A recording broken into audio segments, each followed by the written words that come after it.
فأنا ناصح لإخواني بالصدع بالحق تبيض وجوههم. السكوت في مسألة الحزبية يضرها، فاصدع بما تؤمر وأعرض عن المشركين. سلامي على دماج ورجالها والشيخ يحيى ودار العلم يا سعد بانيها. الرحمن الرحيم.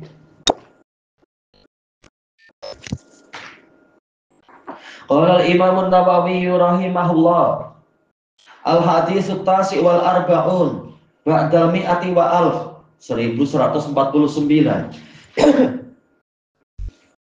Wa anil Bara al-Bara bin Azib al-Ansari Abu Umarah radhiyallahu anhuma qala kunna idza shallaina khalfa Rasulillahi sallallahu alaihi wasallam.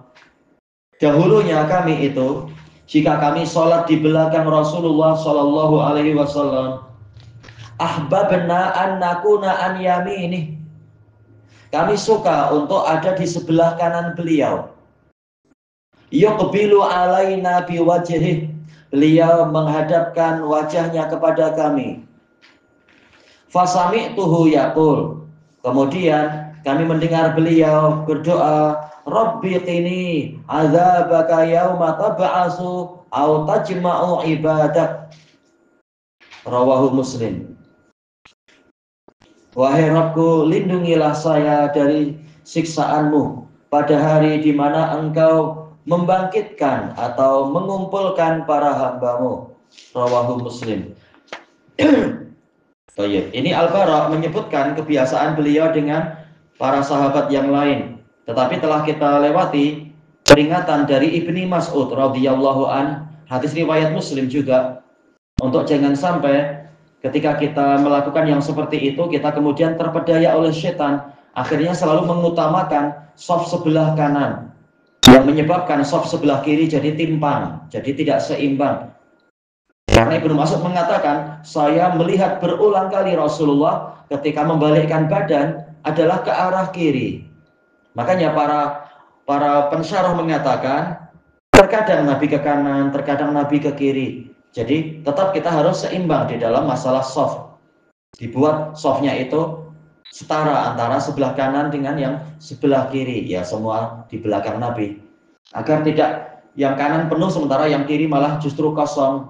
Karena Nabi memerintahkan memenuhi shaf pertama dulu, bukan memenuhi bagian kanan, tapi shaf pertama. Al-awwal fal-awwal, yang pertama diselesaikan baru masuk ke yang kedua.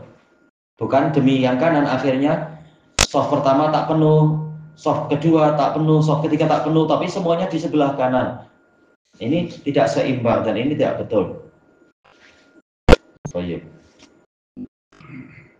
Hanya saja tentunya dari sisi jenisnya memang sisi kanan lebih utama. Dengan dalil manapun sisi kanan memang lebih utama. Cuma tetap kita harus mempertimbangkan dalil yang lain untuk menjaga kesetimbangan agar shaf itu semuanya terisi penuh, semuanya kanan dan kiri, baru mengisi yang shaf berikutnya dan berikutnya.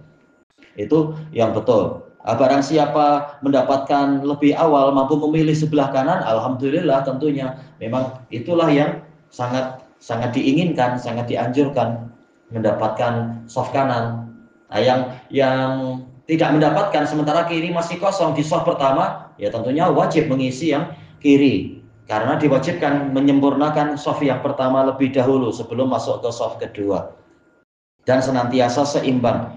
Karena Nabi mengajarkan untuk ketika makmum hanya satu, maka dia tepat berdiri sejajar dengan imam di sebelah kanan. Memang mendahulukan yang kanan. Kemudian ketika datang makmum satu lagi, dia berdiri di sebelah kiri, dia sudah paham memang harus seimbang. Maka kemudian karena sudah ada dua orang, Nabi menolak mereka berdua ke belakang, setara. Di belakang Nabi kanan dan kiri, setara dan ya tentunya saling merapat. Nabi tidak menjadikan semuanya di sebelah kanan.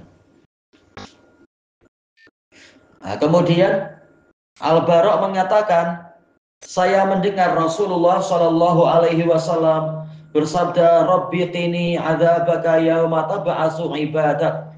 Wahai Rabbku, lindungilah saya dari siksaanmu. Yakni sebagai maf'ul bih pertama, azab sebagai maf'ul bih kedua. Pada hari di mana engkau membangkitkan au tajma' atau mengumpulkan para hambamu. Walaupun di dunia juga ada siksaan, tapi kita tahu siksaan di dunia tidak ada apa-apanya dibanding akhirat. Siksaan akhirat itu lebih besar.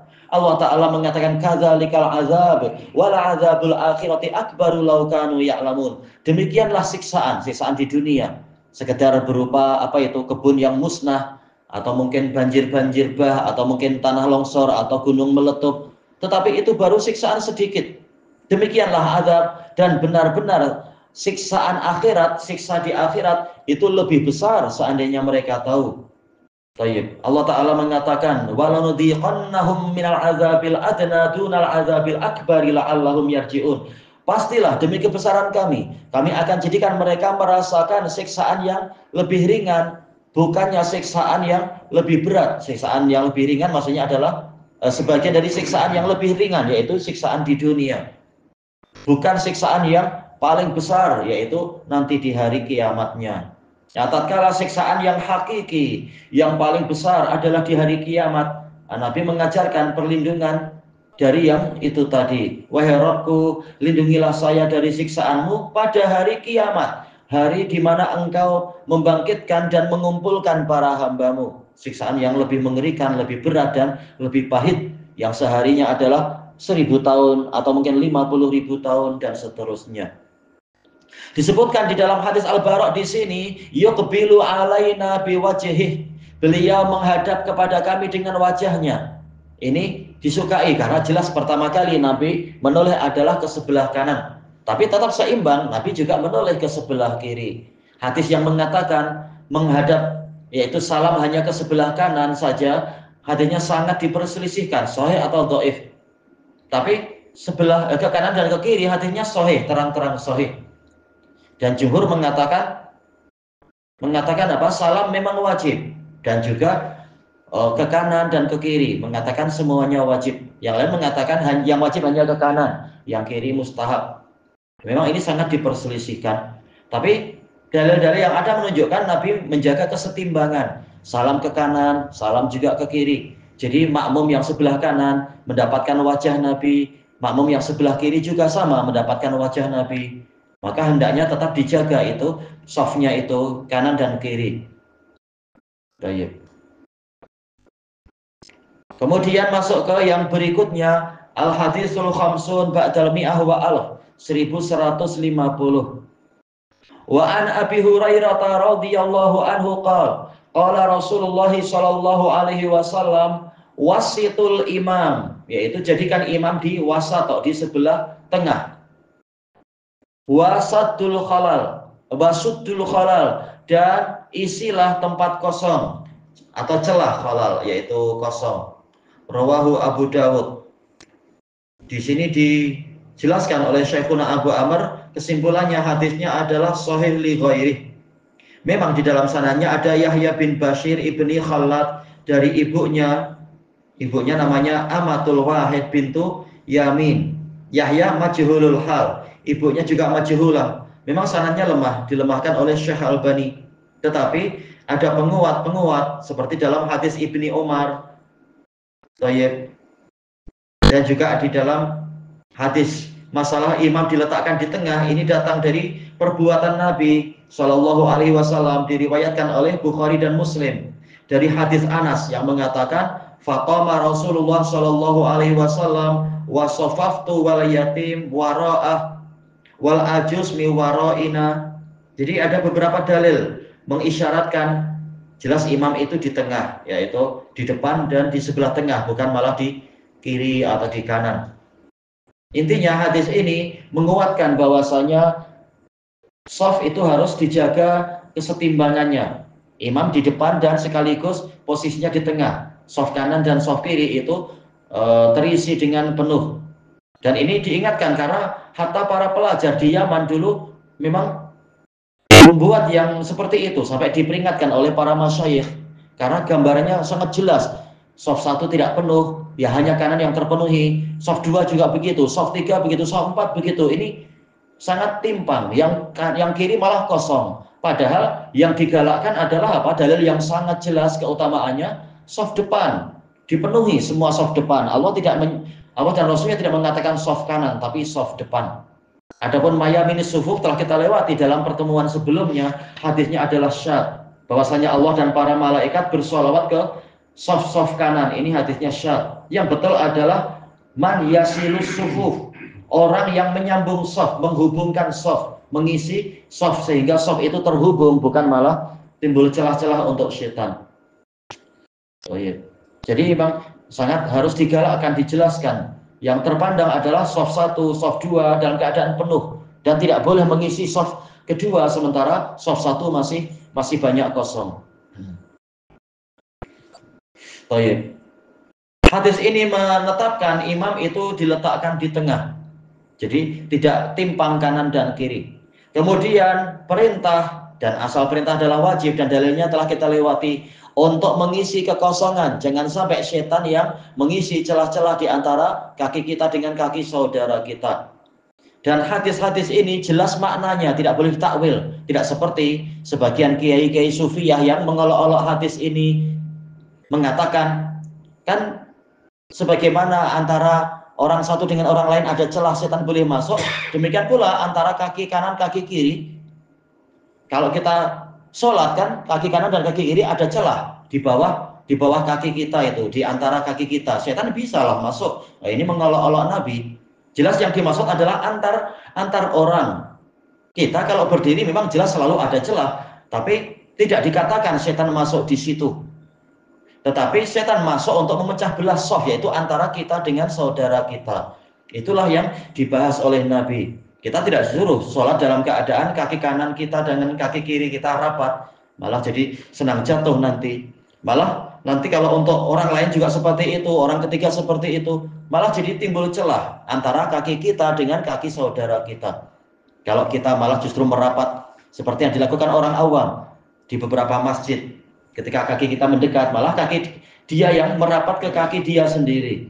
Kita dekati lagi, malah akhirnya kaki dia menempel ke kaki dia. Kaki kanan dan kiri menempel hanya demi untuk menjauhi kita. Kenapa menjauhi saudara? Tapi nanti di luar menuduh kita yang memecah belah persatuan. Sementara mereka yang tidak mau bersatu di dalam shaf.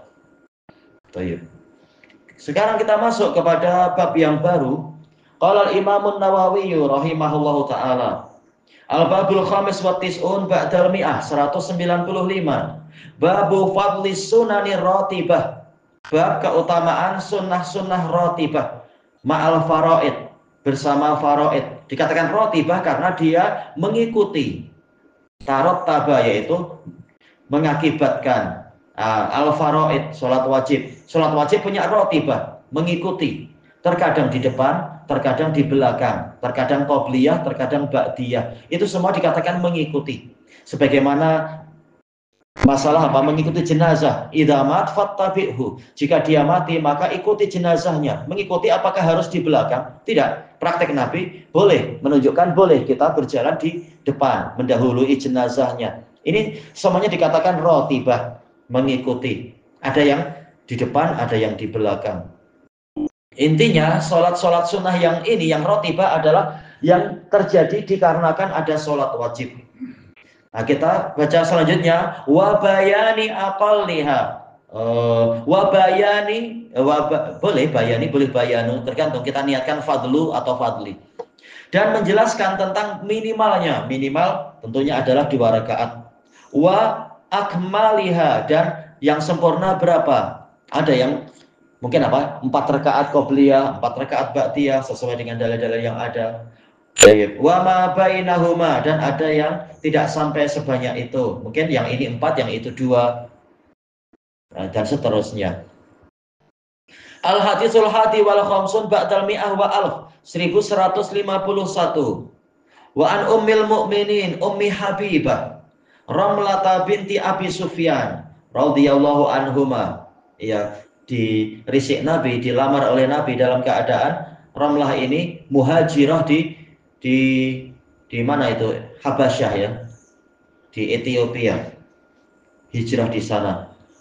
Qalat, dia bercerita, sami'tu Rasulullah sallallahu alaihi wasallam yaqul. Saya mendengar Rasulullah sallallahu alaihi wasallam bersabda, "Ma min 'abdin muslim." tidak ada satu hamba pun yang muslim yusolli lillahi, dia sholat untuk Allah. Syaratnya memang harus ikhlas ta'ala. Kulla yaumin, setiap harinya, sintai asyrata rakaah, 12 rakaat. 12 rakaat rotibah. Tatawu'an ghaira faridah, secara tatawwu yaitu tambahan. Tatawwa'a yaitu menjalankan ketaatan-ketaatan sukarela. Ya, tawu'an artinya sukarela. Jadi bukan kewajiban. Bukan karena dibebani, tetapi karena apa? Ingin sukarela menjalankan ibadah tambahan. Ghairu faridah, bukan sesuatu yang diwajibkan. Faridah wazan fa'ilah bermakna maf'ulah, yaitu mafruḍah, yang diwajibkan. Jadi memang sholat sunnah, bukan sholat yang wajib. Illa, tidaklah dia melakukan itu kecuali banallahu ta'ala lahu baitan fil jannah, Allah ta'ala membina untuk dia satu rumah di surga.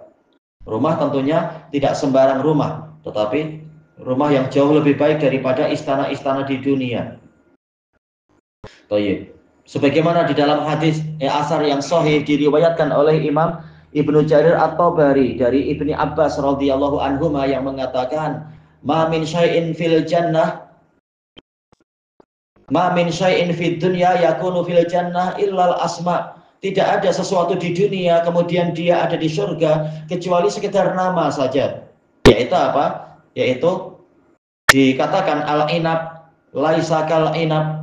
Anggur yang di surga tidak seperti anggur di dunia, namanya sama, anggur, tetapi jelas yang di akhirat, yang di surga lebih baik lagi. Maka rumah di surga tentunya jauh lebih baik daripada istana di dunia. Tapi namanya sama, rumah, namanya sama, qasr, istana, namanya sama, yaitu ghuraf, bilik-bilik, tapi jelas lain antara bilik-bilik di surga dengan bilik di dunia. Au illa buniyalah, atau dalam riwayat yang lain, bunia, akan dibina, dibangunkan untuk dia baitun fil jannah, satu rumah di surga. Keutamaan orang yang memelihara sholat 12 rakaat sehari semalam, sholat sunnah. Jumhur mengatakan maksudnya adalah rawatib. Sebagian mengatakan tidak harus rawatib, yang penting sehari semalam kita memiliki 12 rakaat sholat sunnah. Kalau mampu rawatib itu terbaik.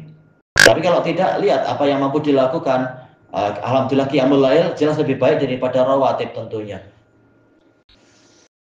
Dan juga ada duha, ada juga mungkin apa yang lain-lain, ada istikharah dan seterusnya.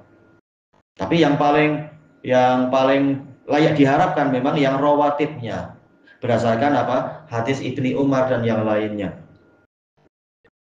Hadis ini menunjukkan tentang keutamaan sholat.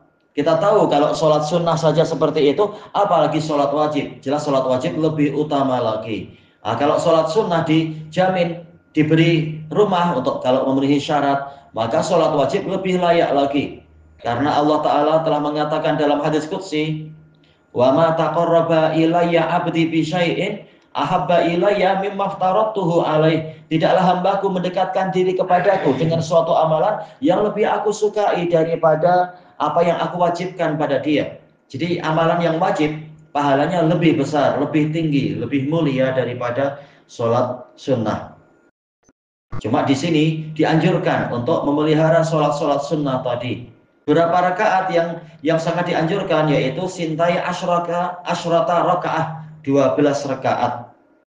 Bila itu yaitu kulla yaum, setiap hari. Jadi bukan hanya hari ini, kemudian tahun depan baru berbuat lagi. Tak, Nabi mengatakan kulla yaum. Hadis ini menunjukkan pentingnya istiqamah dan mudawamah ala khairat. Istiqamah dan terus-menerus konsisten di atas kebaikan. Beramal bukan hanya di bulan Ramadan, bukan hanya setahun sekali misalkan, tapi setiap hari diusahakan. Walaupun mungkin ada hari-hari di mana kita keletihan, sakit, maka ini tidak dikatakan dia telah memutus konsistensinya. Karena Nabi sudah mengatakan, idza maridul abdu aw safar kutiba lahu ma kana ya'malu sahihan muqiman. Hadis riwayat Bukhari dari Abi Musa al-Ash'ari. radhiyallahu an. Jika seorang hamba itu sakit atau bersafar, maka akan dicatat untuk dia amalan yang biasa dia lakukan ketika dia sakit, ketika dia sehat, atau dia mukim di rumahnya, mukim di kampungnya. Ini menunjukkan betapa tingginya nilai konsistensi. Orang yang biasa beramal, kemudian suatu ketika jatuh sakit, tetap dinilai dia beramal oleh Allah Ta'ala.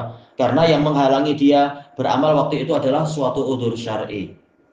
Adapun untuk tambahan safaro au safar, ini memang tambahannya syadzah, rawinya mengalami kekeliruan. Tapi udzur syar'i seperti apa tadi itu? Seperti sakit. Nah, ini adalah udzur syar'i. Maka yang mampu menjaga walaupun suatu ketika jatuh sakit sehingga tidak mampu untuk sholat seperti itu, maka dinilai dia terus sholat 12 rakaat tadi. Nah, nilainya adalah satu istana di surga. Sayyid ilahuna wallahu a'lam.